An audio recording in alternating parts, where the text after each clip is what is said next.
Ancient Egyptian culture exists around a series of temples built in carefully chosen sites along the Nile. Egyptian wisdom says, all forms of universe grow outward towards expansion.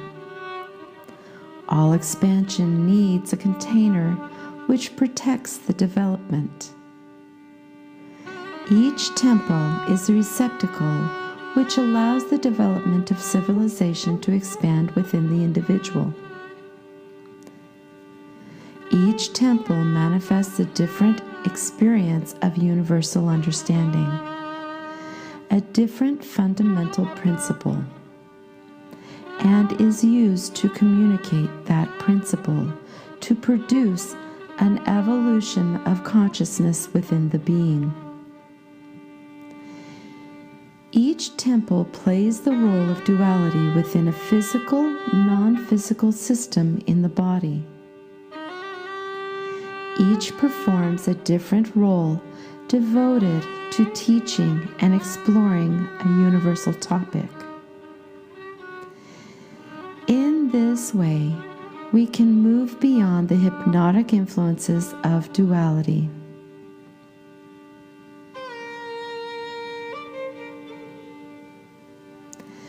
The Hathor Temple, Dendera, is located on the 26th degree north latitude of an ancient road that leads to the Red Sea.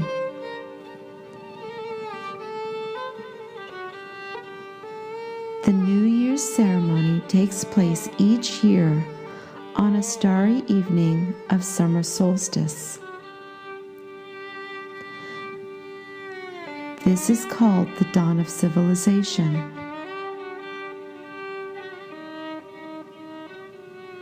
It occurs in an area over the Nile carefully chosen because of its direct relationship to certain stars.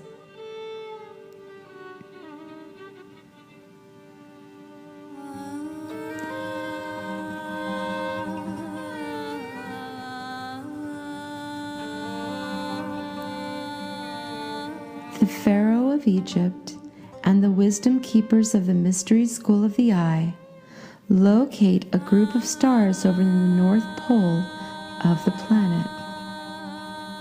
They call it the constellation of credit, and its symbol is a red hippopotamus mother. Currently, we call the same group of stars Draconis, and its symbol is a dragon serpent. This is the constellation for both the North Node and the South Node in astrology. It is called Ketu and Rahu in Vedic astrology, and it is the powerful point of reference for the soul path chart of astrology called the Draconic chart.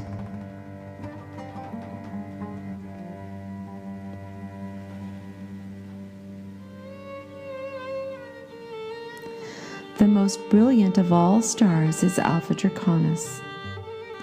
This star is located exactly over the axis of the planet every 25,920 years.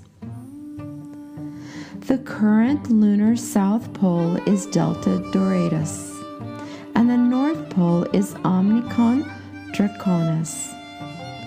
We are slowly moving towards Polaris, but have a few more thousand years before it is directly above our planet's axis. The top two stars in the Northern Cross point to the north celestial pole of Mars. The first is Sidir, and the second is Deneb. Over the precession of the equinox, we circle 6 successive North Pole stars, and when a new North Pole begins to reign, we call it a new heaven, or universal influence over which all minor celestial events become influenced. In this way, the cosmic influence of consciousness never becomes stale whereas the same event occurs habitually. This is the greatest joy and pleasure we seek for our journey of non-physical in physical form. 5,000 years ago, Alpha Draconis was the pole star. We have 4,000 years to go to reach Polaris as our North Star. 8,000 years from then, our North Star will be Vega. And another 8,000 years from there, the North Star precession will return to Alpha Draconis to start the process again. Each guiding pole star along the precession of the equinox brings a new form of greater awareness to the awakening consciousness on Earth. You see, the movement of the solar system in its revolution around the center of the galaxy determines that during the cycle of 25,920 years, 6 different stars would shine over the North Pole. The pole star represents the fundamental motherly force in the sky, the generator of the substance that develops the expansion of consciousness in the universe. The vibration of conscious birth, called Hathor, is consecrated and expressed in the elements that form the walls of Dendra. During its construction, a line is oriented between 2 stakes pointing towards Alpha Draconis. These stakes form a physical axis towards the cosmic star. The direction of the temple axis is set. Then the 4 cornerstones are set to begin the protective wall of the complex. A very high wall is created to fence out vibrations and thought forms from those who desire a different path than the universal principle being offered.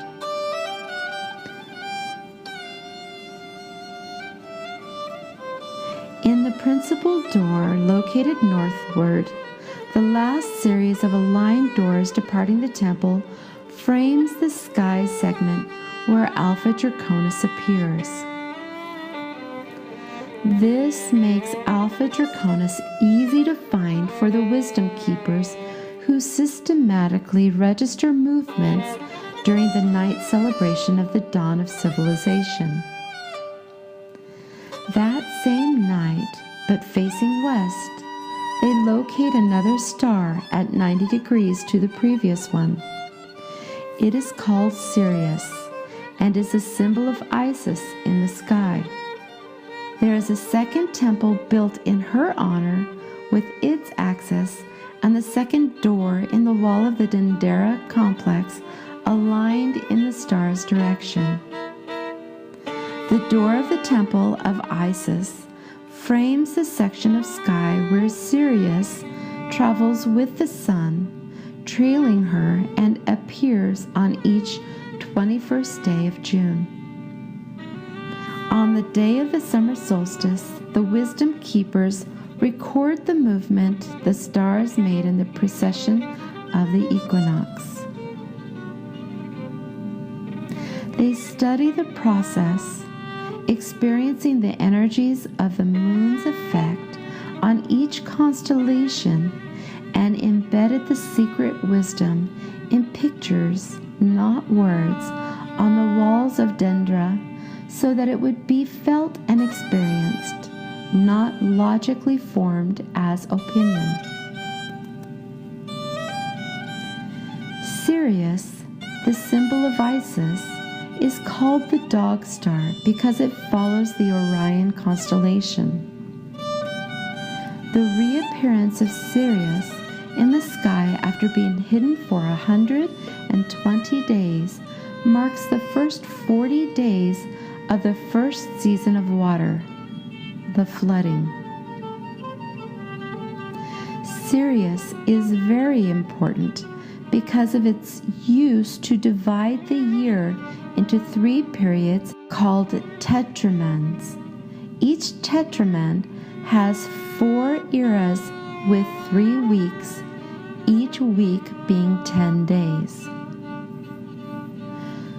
The New Year's festivities begin when Sirius reappears in the doorway of Dendra. After 40 days, the star disappears from the doorway. This calendar and the synchronizations of life with the sun and the stars are so crucial that in ancient history, the pharaohs, upon assuming their high roles, had to swear never to change the dates of the calendar. The summer solstice appeared each year, and upon entering Dendra for the ceremony, the visitor passes a series of columns which frame the north door. These columns are enclosed in the massive walls which protect the temple.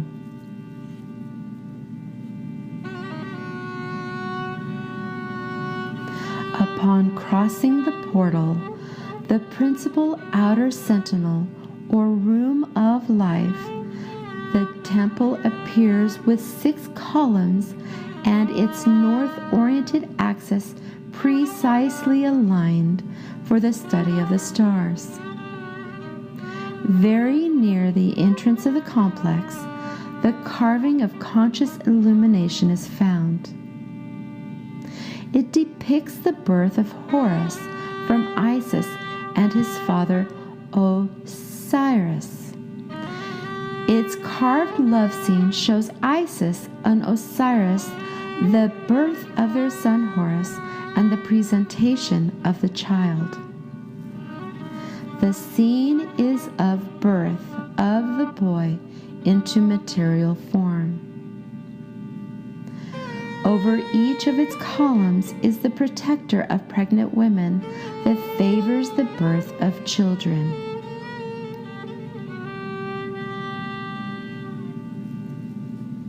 Hathor, the feminine force multiplier of life, is revered as a compassionate figure. People travel long distances to awaken inner consciousness. The design of the facade of Hathor's temple is different from the traditional Egyptian temples. The columns are joined mid-height by decorated walls. The 18 columns of the Room of Life support a very high roof carved with information about the stars and their movements. Symbolically, the sky was supported by Hathor's columns. Each column has the form of the sistrum, the sacred instrument that induces vibration.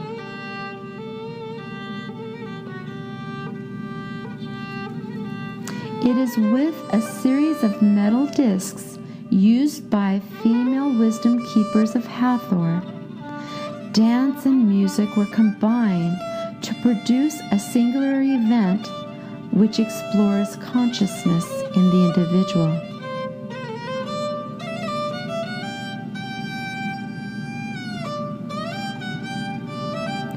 On top of the columns, 4 faces of Hathor look towards each cardinal point of cosmic space, symbolizing her force supporting the astrological force of change present everywhere in the world.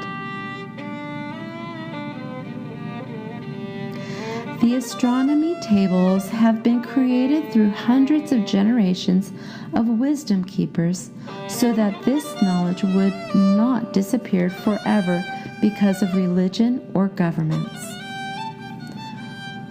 All draconic constellations with their symbols are represented over the sacred boats along the symbols of the skies. In the room of life, the scribes wrote the ritual words and the astronomical tables on sacred papyrus. This small room stored the papyrus used every day. In the school of the mystery of Horus, art, theology, universal law, astronomy, consciousness, and physical body awakening were taught to those ready for the awakening. The wisdom keepers systematically recorded the movements of the circumpolar constellations to track the precession of the equinoxes. Once a year, from the apparition's room, a brilliant golden statue of the goddess Hathor would be brought forth, leaving the darkness of his sanctuary, and proceed through the temple to the roof. There, on the highest floor devoted to the symbol of conscious development, the process through which reincarnation transmutes original body and permits humans to become super beings. The famous Dendera zodiac illustrates how this evolution of consciousness occurs while the solar system orbits around the center of the galaxy.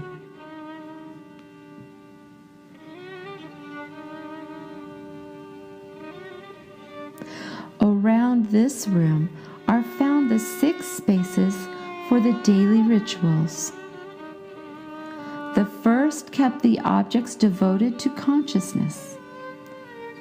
The next is the room for purification, with a door leading to the sacred lake. In the morning at dawn, each individual was held within as sacred and birthed themselves with water as an emotional mirror to the body of water within, the body of water that feeds the earth, and the body of water that vibrates with electrical pulses from the universe. The sacred lake is lined with stone staircases to allow the priest to get into the water on one side and to come out through another stone staircase into a new experience. They then came back into the next room. From here, a spiral staircase leads to the terrace of the temple used during the night record of celestial movements. To the left, there is a door that leads from this 4th room to the outside to receive the full breath of all that nature provides. Next is the room of the apparition. After the room of the apparition comes the hall of 2 staircases. To the right, the spiral staircase. These are used by the precession, each turn of the staircase symbolizing the spiral of light. Each turns a higher vibration in the musical scale of consciousness. To the left, there is a long, straight staircase used as the symbol of spirit, which descends into matter to embody and live the experiences that allow for the comprehension of the universe. To the left is the golden boat, or always transforming experience. It is a symbol of all movement. You see the movement of the sun, solar system, galaxy, universe, constellations, and the movement of human consciousness is the boat of life. The boat carries the cycle of the moon. Together, the moon and boat carry the figure of Hathor, the potential of awakened consciousness, through the water or emotions to the next temple of Horus in Edfu. In the process of the new moon, the events of awakening unfold from the non-physical to physical. In the procession of the full moon, the events of the awakening unfold from the physical back to the non-physical.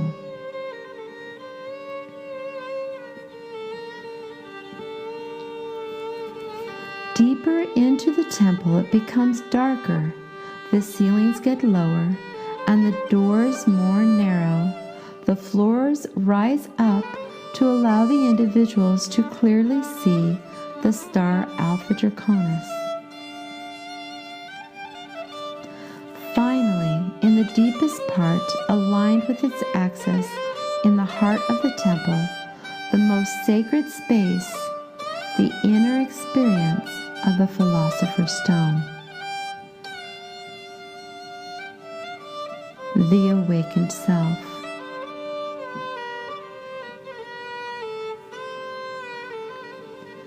The individual as infinite, both male and female, part of the whole, individual within the whole. The male that emits information and the female that provides the substance to gestate all beings.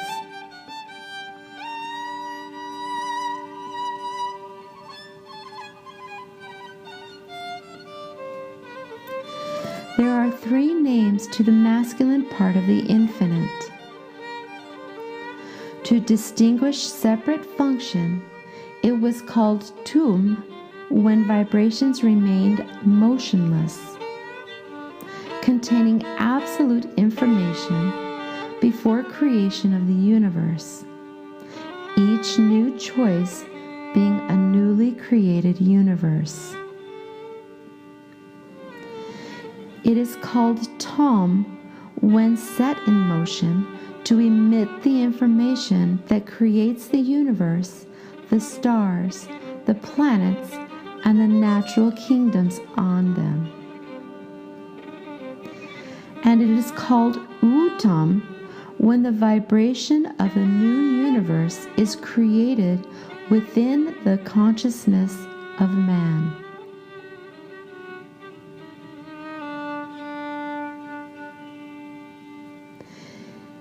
In the same way, the feminine part also has three names.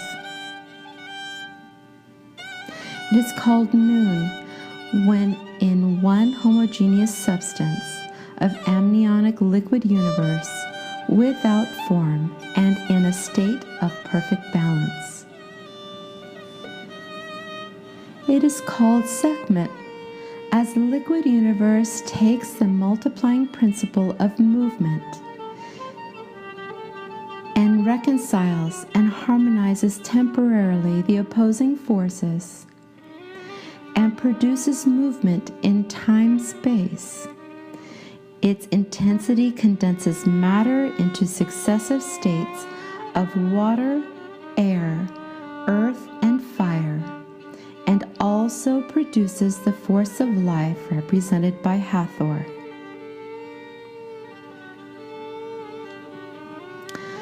The substance multiplies consciousness to experience space-time.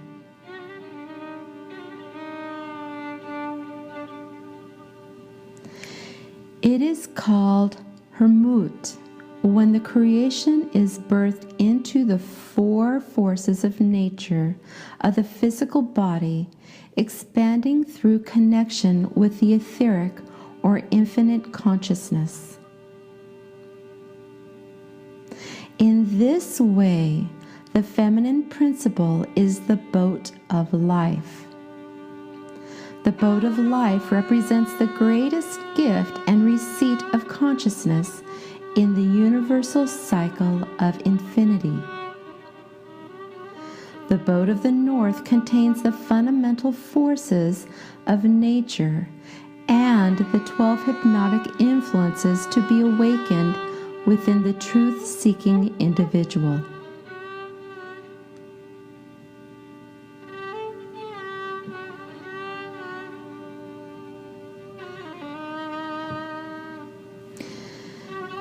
Here, an intake vestibule accesses a series of vibrational rooms set against the exterior walls of the temple, devoted to the fundamental vibrations.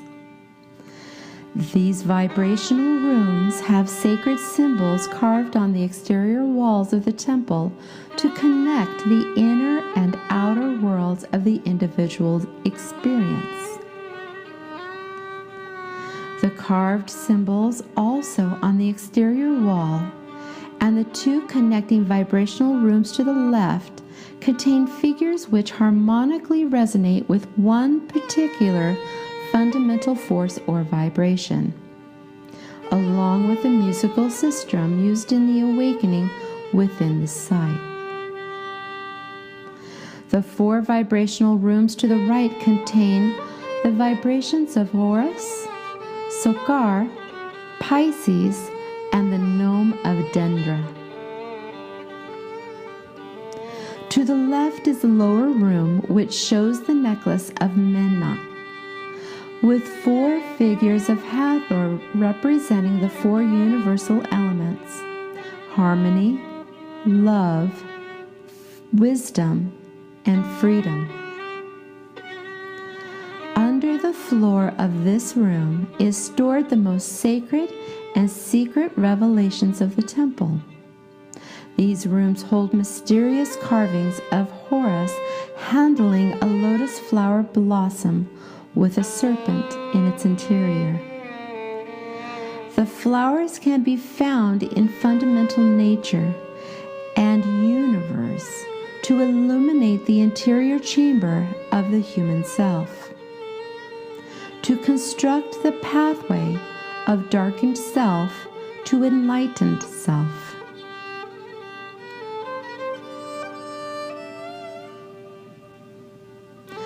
Upon ascending the straight staircase, we again arrive at the roof terrace where celestial events are recorded. In the southwest corner, there is a stone gazebo. From this location, a fire is built declaring the beginning of each new year. It is also from this location that the wisdom keepers gathered to divide the celestial vault into sections they called norms in order to identify the movements of the stars. We now know these as signs. The individual is to look for signs in their awakening. These wisdom keepers, in relation to the planet Earth, measurers of the sky, made the first celestial chart, the one which recorded the relative positions of the sky. Astronomy began here in Dendra. Astro means star. Astronomy means knowledge of the stars.